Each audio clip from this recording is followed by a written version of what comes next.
Wood's been a solar project developer for the Cromwell Solar since 2014.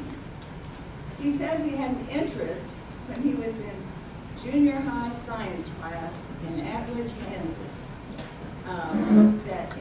in solar. So in the mid-1980s, while working as a Kansas County Extension agent, Bill helped organize and host 2 do-it-yourself workshops for building a hot air solar panel and a solar food dryer. In 2010, working as the Douglas County Extension Director, he helped get a solar system on the Extension office to save money and demonstrate to the public how solar systems work. His family purchased a solar system for their home in 2013. Bill retired after 34 years with Extension Service in May of 2014, and then he joined Cromwell 2 days later. Bill enjoys helping educate people about how solar works and has solar customers across Kansas and into Missouri. Bill and Robin celebrated their 42nd anniversary recently, and they have 2 adult children and 3 grandchildren. Bill's faith calls him to be a good steward of the natural resources that God has placed in this world. So we're very happy to be able to introduce Bill. I've known Thad, Linda for quite a few years, worked with them on justice type of things.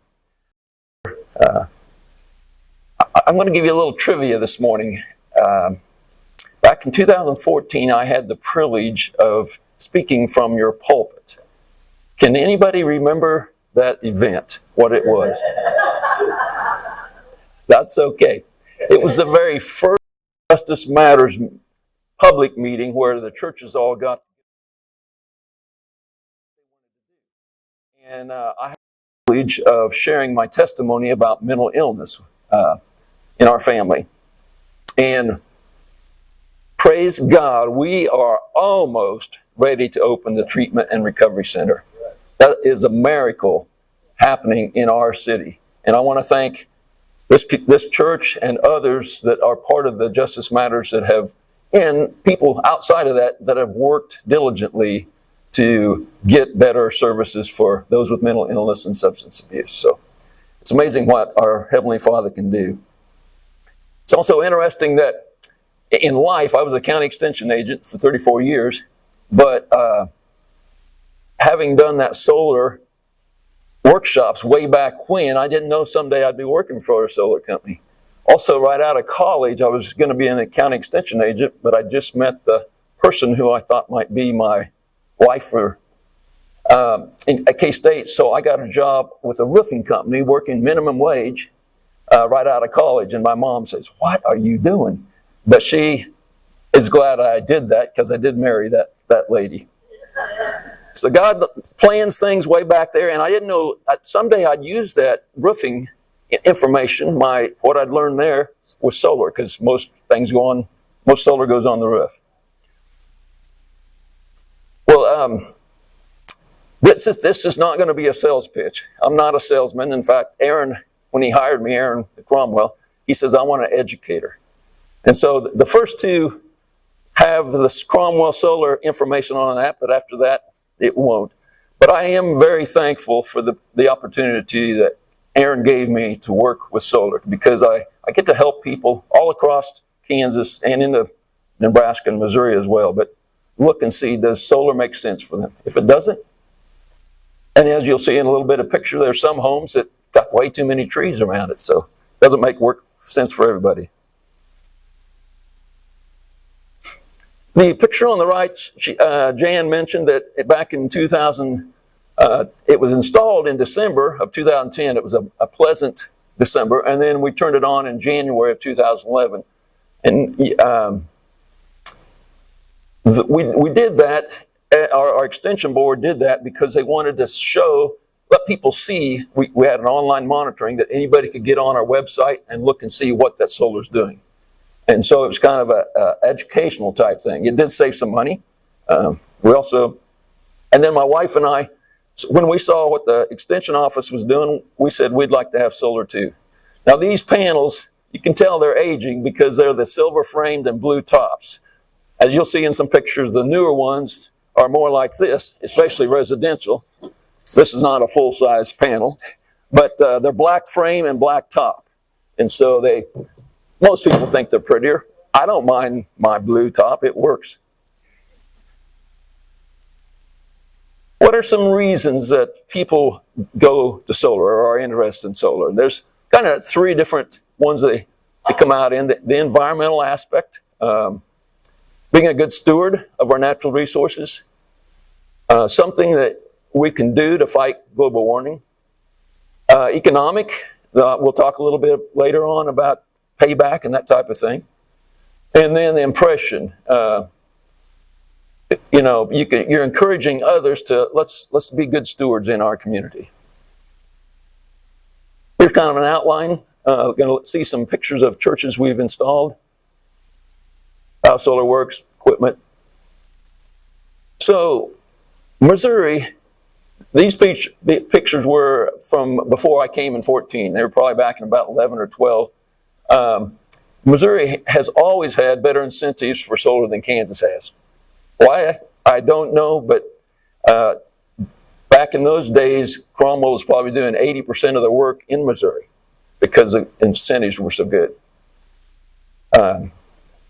So the church there, and then the other one is a church that did not have a good roof, but they had a place on their parking lot they could put a ground mount. This is Colonial Congregational Church in Prairie Village. It's the first church I helped get solar back in 2017, and they had kind of a ribbon cutting and had some of the political people in neighborhoods and stuff. This church, what they did, they had, they talked with their congregation about why don't you buy a panel or two panels, your family. And that way they funded that we knew how much the panels cost, and the families funded that.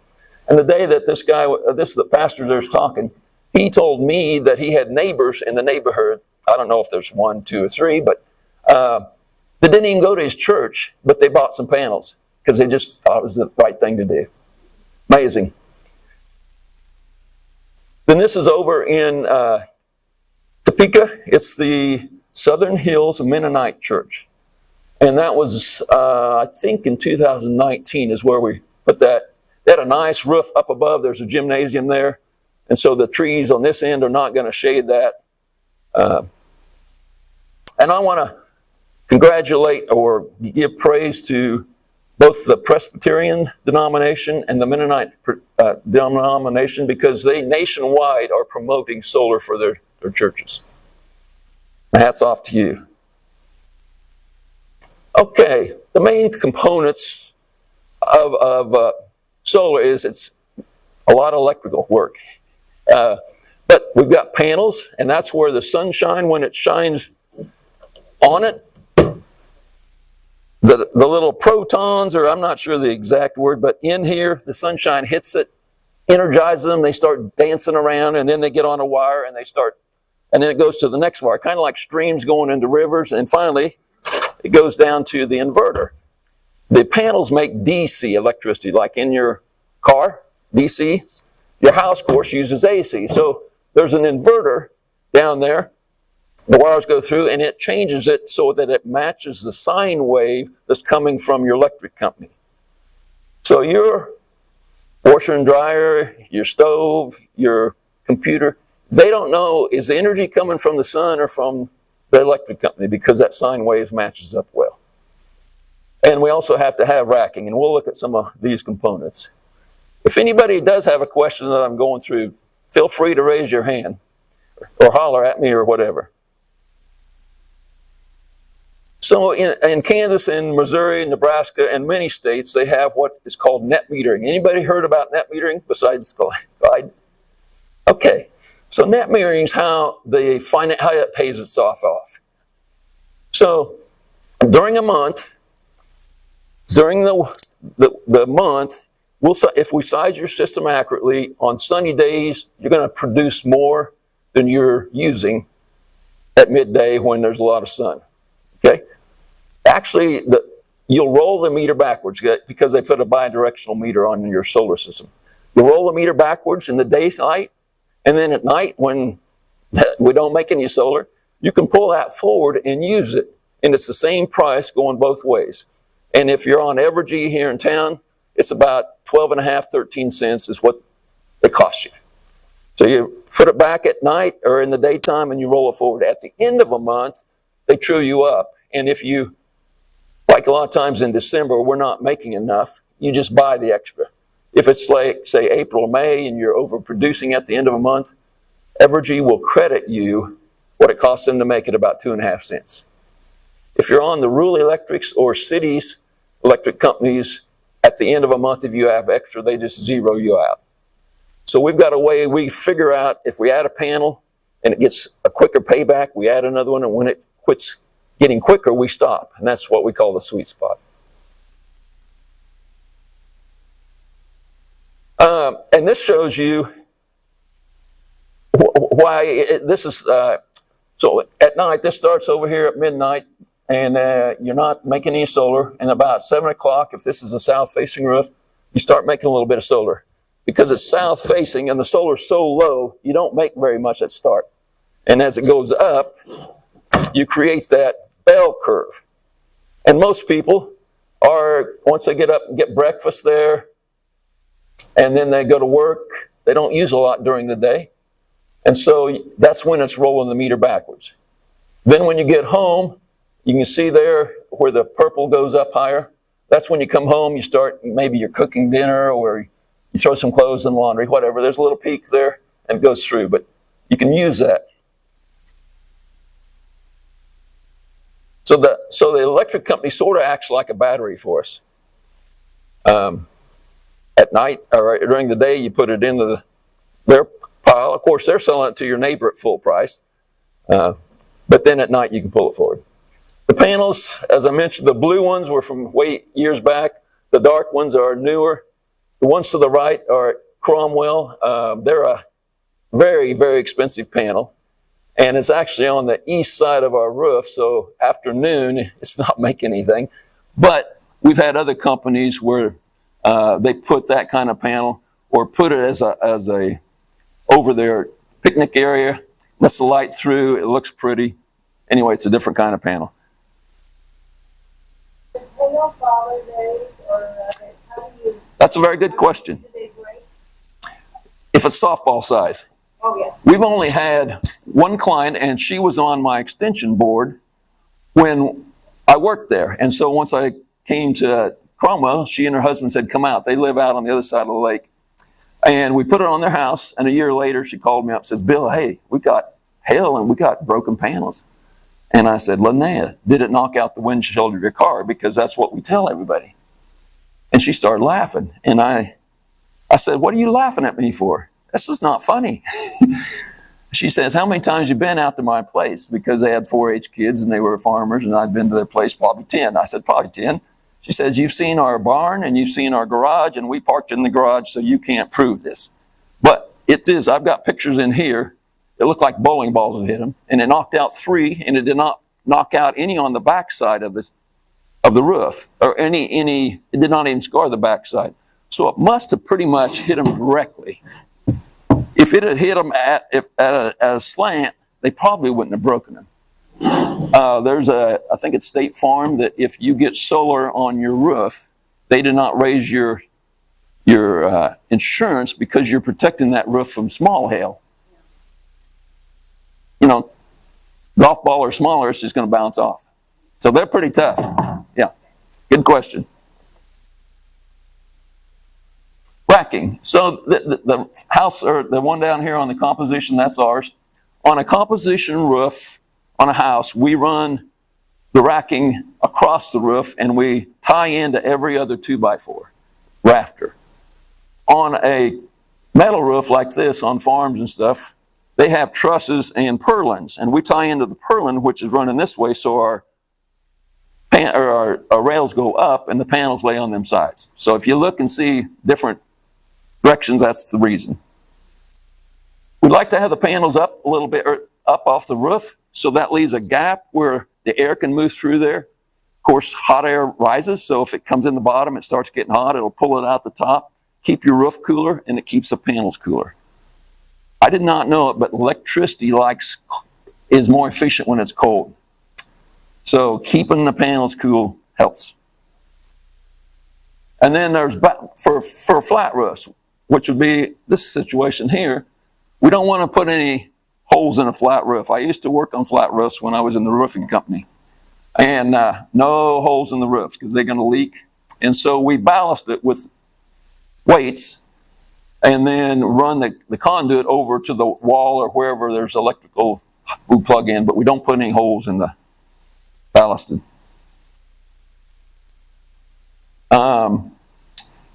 There's different, of course, we can do ground mounts. The church up there, Mid-America Bank out on 6th Street has a carport. Of course, the Merck has carport. This is my favorite picture, favorite project we've ever done, the Merck. We put all the panels on the flat roof in the wintertime when it's not safe to be on a roof that slopes. And then in the summer when the college kids were gone, we did the carport. The carport has what they call bifacial panels, which lets light through it, and then if there's a white car or light, it'll bounce it back up and it makes electricity on both sides. The next thing we talk about is inverters. And we have to have an inverter to change it from AC or from DC to AC. The ones on the left here are what we call string inverters, where we put maybe 7 to 10 panels on a string, and there's 3 string that goes into them. If you don't have any shade at all, that's the cheapest option to go. The other ones, it's tough to see, but there's little boxes up towards the top. Those are microinverters. And each microinverter turns it from DC to AC right there. And so if we have any place that might be some shade, we would put the microinverters on so that if the shade affects only the panel that's being shaded and not the string. With a string inverter, if you've got shade on one panel, it affects all the production in that string. So the microinverters are a little more expensive. They also come with a 25-year warranty, where the string inverters are a 10-year warranty. So people wonder, so how much sun do we have in Kansas? As you can see here, we've got quite a bit. Germany, clear over to the right side, has a lot of solar on it because of the extreme cost for electricity there. And they've been producing and doing a lot of their technology is shipped to America or even shipped to China. They're way ahead of us in technology. But you can see Kansas, if we took the extension office here and put it in Dodge City facing the same direction, same slope, they'd make about 10% more energy at Dodge City than we do here because less rainy days, less snowy days. So in thinking about, we'll talk about the church too, but would my home be a candidate for solar? The 10 questions are things to help think through. But you can get online and go to Google Project Sunroof. And it'll show you, just like this picture, how much sun is on the roofs. The one with the little red dot there is our home. And it doesn't show the solar panels, but it shows that our home had a pretty good sunny roof. My neighbor right next to me just bought solar. That tree out front that's kind of shading his is, what's the trees they're going to die because of the beetles? Ash. Ash. That's an ash tree, and it's already looking pretty sick. So he's banking on it's going to be out of the way, and he'll get more solar. So what about, is your church a candidate for solar? Look at the sunshine there. You can see where there's trees up north, and one little tree down here towards the southeast that you can see where there's some shade, but pretty much. So let's look at, I did a mock-up for you. Those would be flat roofed. And since Jim gave me the bills Friday, last night I put the bills in to see, is that enough panels? Because I don't know, I just mocked it up a few weeks back when I knew I was going to be coming here. Actually, those are 180 panels, and we could use 200 panels. which would give us right at 100 kilowatt. In Evergy, for commercial businesses or anything that's not residential, they have a maximum of 100 kW to be net metering. So we'd stay underneath that and need 20 more panels. So that roof up here, we've got a little more space where the 20 panels could probably fit in pretty easy.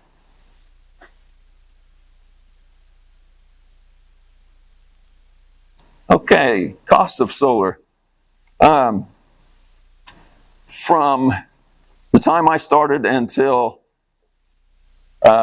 December a year ago, which would be 22, solar system had been slowly getting cheaper. And the reason is the panels become more efficient. The panels in the extension office are 220 watts. Today we can pack almost 400 watts in the same size system. So less panels means less racking, less labor, less wiring.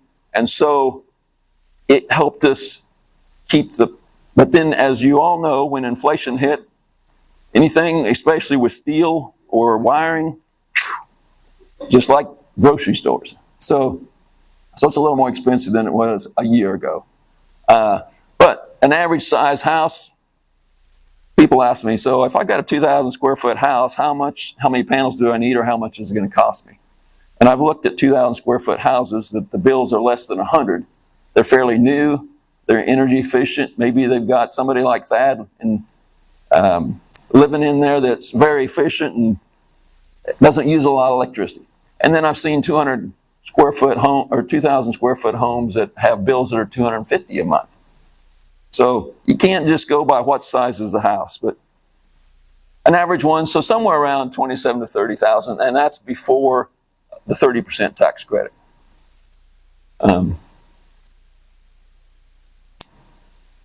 Yeah, panels, as they get older, there's a degradation rate, and the companies have a warranty on what that will be.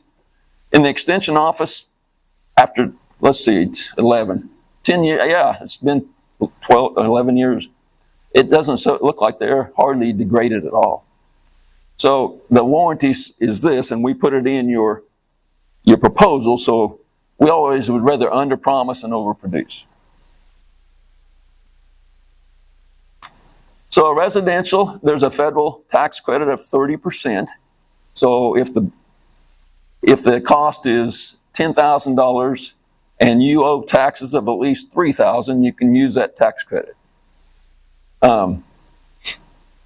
If you're a commercial business, you can get a 30% tax credit and you can depreciate it.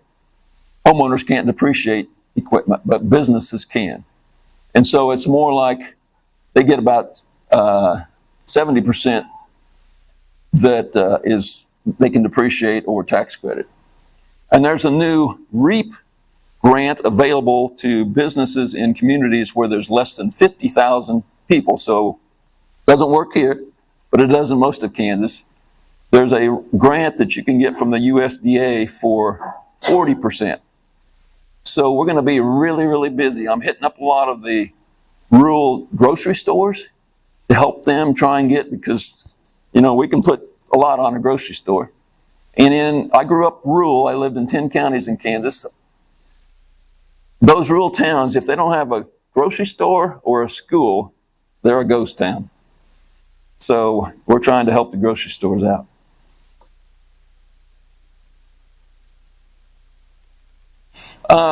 In our proposals, we put in an inflation rate. This has come from the Kansas Corporation Commission, and I think it was through from 7 to 8, 2018, and it showed West Star and KCPL differently because that was before they joined. But that's basically a 5% inflation. We put in a 4% in our proposals. That's Aaron's house where he used to live in town. Now he actually lives in Portland. And, you know, you can work from home, or you can work anywhere and still be part of our team. That's another one, I think, over in Kansas City. But does anyone have any questions they'd like to ask? How long would those panels last? Did they need replacement after like 10 years, or what would you get? Good question. I got to repeat it. So, yeah. So how long do the panels last?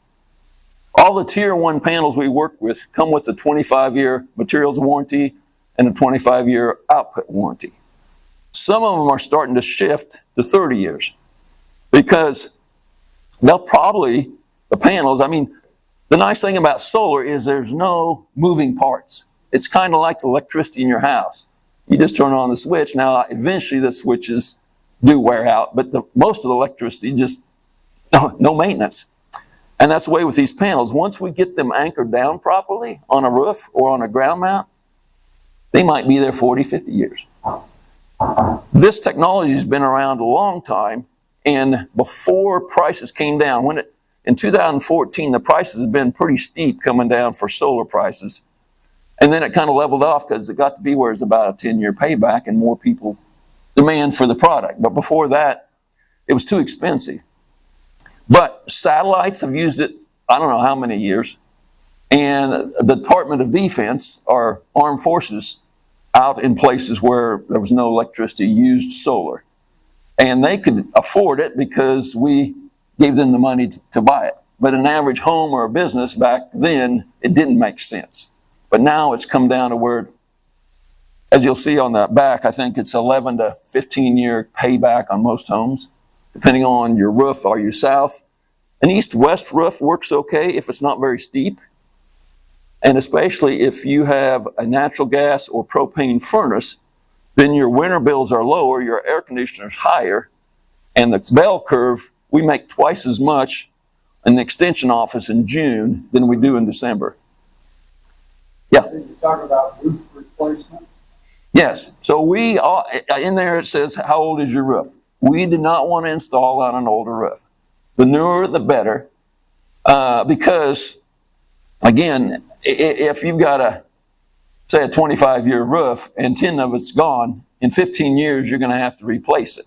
Now, the shingles underneath the roof won't be worn out because they're not getting any direct sun, no direct rain. But most roofing companies are going to say, take them all off, we'll redo the whole thing and put them on. So you got to think about how long is that going to be from when we install it. So we put them on, don't put them on old shingles. Good question. Oh, I forgot to repeat it. Okay. So is it better to have an asphalt roof or a metal roof? Which works better under a solar panel? So what kind of roof is better to use, asphalt or metal? Well, metal roofs, I don't know, most of them are going to last 50, 60, 70, depends on, if you have standing seam, it's I think a 100-year roof. So they would last longer. It's slightly cheaper because of the install on a metal roof than it is a composition. I like rural people, rural residents, because I ask them, do you have 1 meter? And they might have 3 or 4 buildings and 1 meter. As long as they've got 1 meter, we can put it on the best roof. Pick the roof, and usually it's a barn that's taller than the house and there's no trees around it. And so, yeah, in town, most people just have a home, so we got to pick the best roof there. So will we get any of that bounce back of energy if it was a lighter colored metal roof? You would a little bit. Because the panels are this close, well, let me back up a second. So because the panels are not very far off and they're all close, there's not going to be a lot of light get underneath and bounce back. The bifacial really work well on a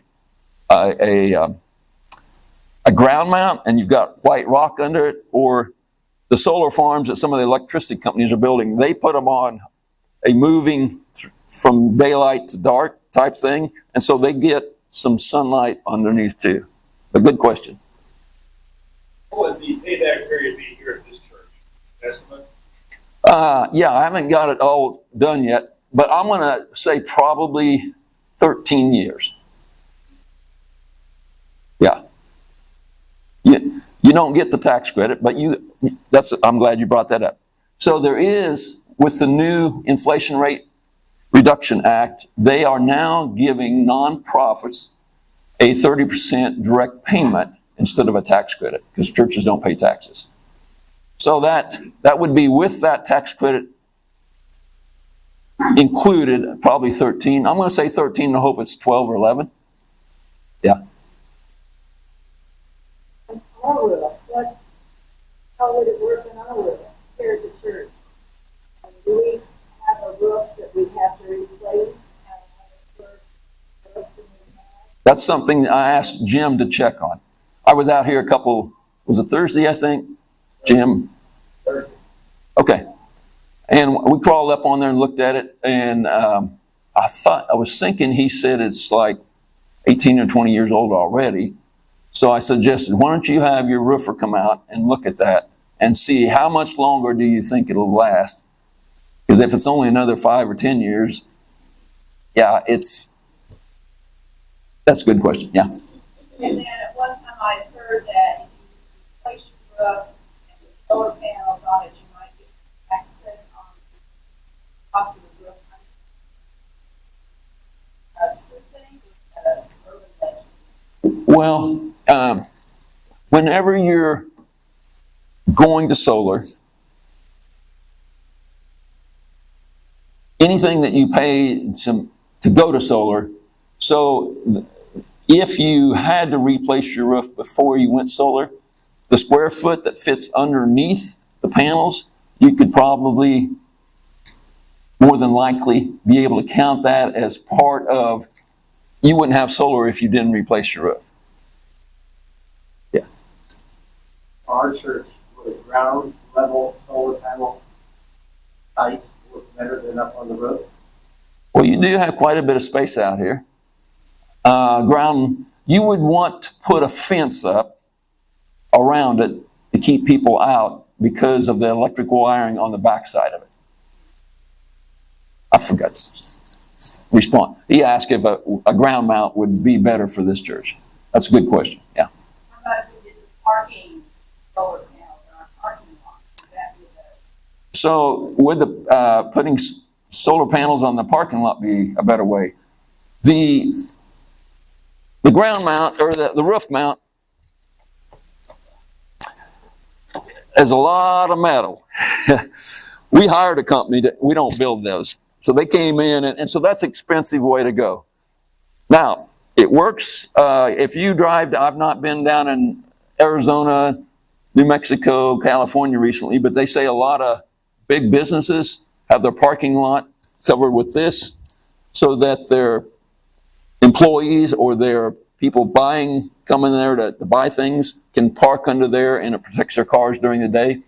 And then they don't have to worry about a roof leaking or something. But this is pretty expensive.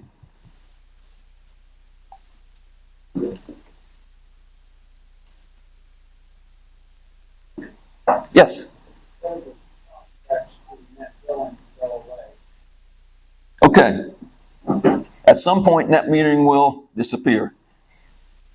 The federal law years ago says that if it's called PURPA, and I don't remember what it all stands for, but there's a federal law that says if somebody wants to install solar on an electric company, they have to let them do it if they do parallel generation. Okay? Then this net metering is each electric company can choose to do it or not. Evergy's done it for quite a few years. It used to be right before, when I got mine installed one month before it went from net metering yearly to net metering monthly. Mine will, at the end of 29, go back to net metering monthly. But so, and then the rural electrics, they're not under anybody's, but they're owned by the people that they serve. So they can decide, do I want parallel generation or do we want net metering? So Evergy, and then Kansas did a law. The law from the federal was that if you go to parallel generation, any that's extra, they have to pay you what it costs them to make it, this electric company. If you're in Kansas, they have a statute that says they have to pay you 150% of what it costs them to make it. So with Evergy, they say it costs them about 2.5 cents. And so if you have to do that times 150, that's about 4 cents. And that's when, if you remember the yellow in that curve, all that yellow was going back to the company, well, in that case, Parallel would be paying you for that 4 cents rather than you roll it back and you get 13 cents. So it works for big businesses. It does not work for homeowners very well. That's a very good question. So, and then there's a limit. Evergy has a limit that whenever we get the 1% net metering of their usage or what they sell, then that'll be the end of net metering. The rural electric, some of them have 5%, and we hit 5% on Free State, which is north and west of us, this last right before Thanksgiving. So they've hit 5%, so now anybody that wants to go solar there has to go Parallel.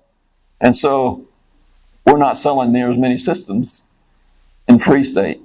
And eventually Kansas will hit that bump. And then, so last I heard, we were at 70% of 1%. But now that all these REAP grants are coming out, I think we're going to fill up net metering pretty quick. Good question. Do you and any of your installs know that these are paired with our charging station?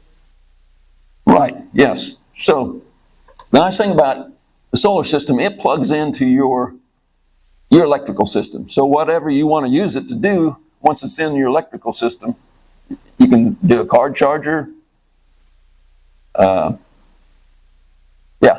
Anything on your electrical system. But you know, like, when I look at that block picture, like, with any installations like that, do you know that business is also like pair that solar with a car charging station as part of the project? Sure. The Merck actually has, I think, 2 or 3 card chargers underneath the panels here. Yeah, they did that up front. Yeah. I have one more. Yeah. Say, like, my house is shaded and I can't get to it, but gosh darn it, I want some carbon-free electricity. What do I have? Okay. Yeah. So let's say your house isn't good for solar. But you want to lower your carbon footprint. I would suggest getting an energy audit and look at insulation, windows. Windows take a long time if you replace them, but things that you can do, put in LED light bulbs. That's it saves quite a bit of money. My wife and I, when we lived in Eudora, and then when we bought a house here, we added more insulation into it. I didn't mind climbing up an attic, so she would stay down there, dump the insulation in and blow up here, and we'd fill it up to an R50. It makes a huge difference on being insulated. Our bill, yeah, it's amazing. And then again, when you do LED, Evergy offers, I don't know if they still do, they did a solar farm maybe 3 or 4 years ago, and like their wind farms, but if I remember right, we looked into that, the wind farms, you're not paying much extra to go wind. With solar, I was thinking it was like 7 cents more on the dollar, or on the, it was way more than just buy solar if you can do it on your own. It was not a very good deal. And the efficiency stuff, like, you can do that even if you have solar panels. The electricity panels. Right. Yeah. If somebody's getting ready and they're thinking about going solar, and if they haven't had an energy audit, you do that ahead of time, because if you do something, that's the payback on insulation is like 3 or 4 years. Solar's 11, 12 years. But you won't need as big a solar system either. Once you do the lower your bills, then we can give you a smaller system. Yes? Yeah, we used to have a guy that did it, but he moved up to a friend's place, working for a friend. We lost him, doggone it, so we don't offer them. But there's people that offer energy audits. Just, I guess, Google it. Yes. What impact is it? Solar farm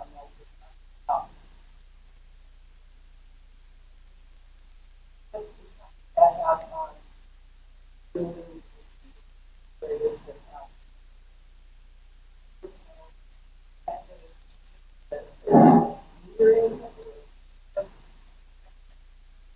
So, yes, so how does a huge solar farm make a difference with residential and business ones? Well, they can't do net metering. They're doing such a big one. The net metering for businesses or anything not residential in Kansas is 100 kW, which is what your system would match pretty good. So they have to make an agreement with Evergy or whoever to buy from them. And it would, I know I talked with a guy with DS&O, which is a rural electric around Salina. They said most of the rural electrics are getting solar farms. They've got a company they work with and they just kind of get matched a certain size. And he said they had to own the land and then they bought it and from this company for 3.8 cents. And the company built it and ran it and maintained it and that type of thing. Yeah. In thinking about the large solar farms, I just keep looking down at all the huge roofs, like Gardner Edgerton, where I forget what you call it, the railroad comes in, the trucks come in. How many buildings, how many square foot are on those roofs? Or in Kansas City, or even some roofs in our community, I'll say out at the east side of town. There's a lot of spare place on that roof. It's too bad this company that wants to take farmland, why don't they talk to those people, make an agreement to put it on their roof? And I don't know. It's a lot more work than that, I'm sure. But we've got to have some common sense in this world. Yeah. When talk about net metering and you use that 1%, does the people who already have net meters, does that go away for them? No. Or is it like, okay, you get there and you're good?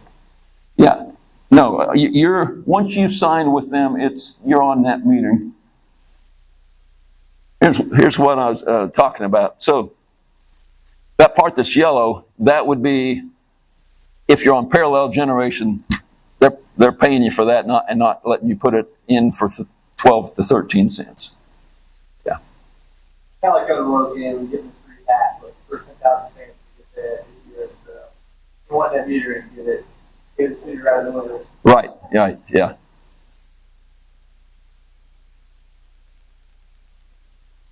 You see our KU on top of I think that's an engineering building at Kansas University. Most people wouldn't even know it's up there, but it's kind of a fun picture to show. We just now are installing on the new Welcome Center, right north of ECM. So it'll have solar as well.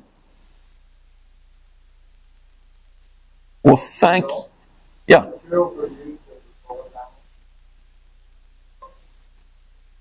Just a second, let me get a little closer. My hearing aids. What materials are used in making a solar panel? That's a very, very good question. I don't know all of it. The thing that I think plays with that is, what are we going to do with the old ones? The gentleman that helped that church, that was head of the committee that got the church where they did the open house, and he was an engineer, and his house didn't work for it, but he helped the church get it. And he did some research, and in Germany, they recycle 95+% of a solar panel. And about maybe 6-8 months ago, I was reading an article in a solar magazine that someone in Washington, D.C. has told a department they need to get to work on recycling in America. Because right now, we're kind of just, if something does happen, let's say we get a panel that comes in and the loader truck or something injured, broke it, or the ones that got the hail, we're just piling them up because there's no place we can take them. One family, the son was cleaning the gun inside the house and he put a bullet hole through the roof and a panel. But so, yeah, I'd have to do some research on what all goes into it. But we needed to get somebody to recycle because some days we're going to need recycling for it. Yeah. It makes Germany so accessible. Having traveled there a lot, everything has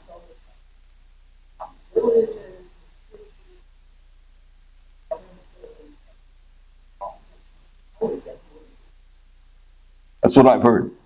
Is it regulatory? Is it Catholic?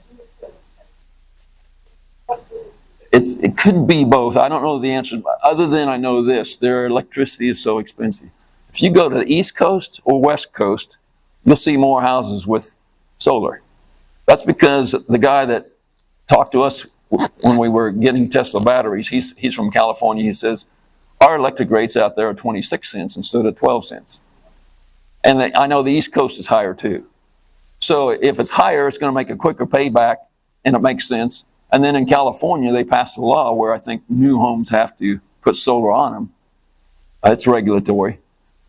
California does a lot of things. But yeah.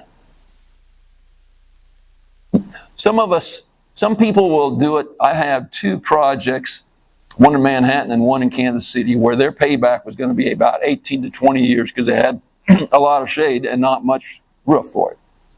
And they said, we just want to do it because it's the right thing to do. Most of us are going to, that 18 years, I won't even be here in 18. That's a long payback. Most of us want a little more, but it's like my boss says, whatever the customer wants, let's give it to them because that's what they want. Because if we don't give it to them, they'll go to somebody else. So it's not my decision to say, 18 years, that's too long payback, you shouldn't do it. We're all different.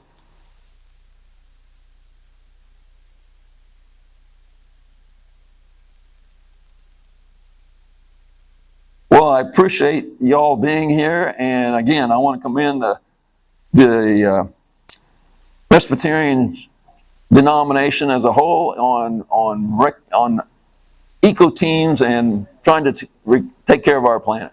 Thank you for your presentation. Really.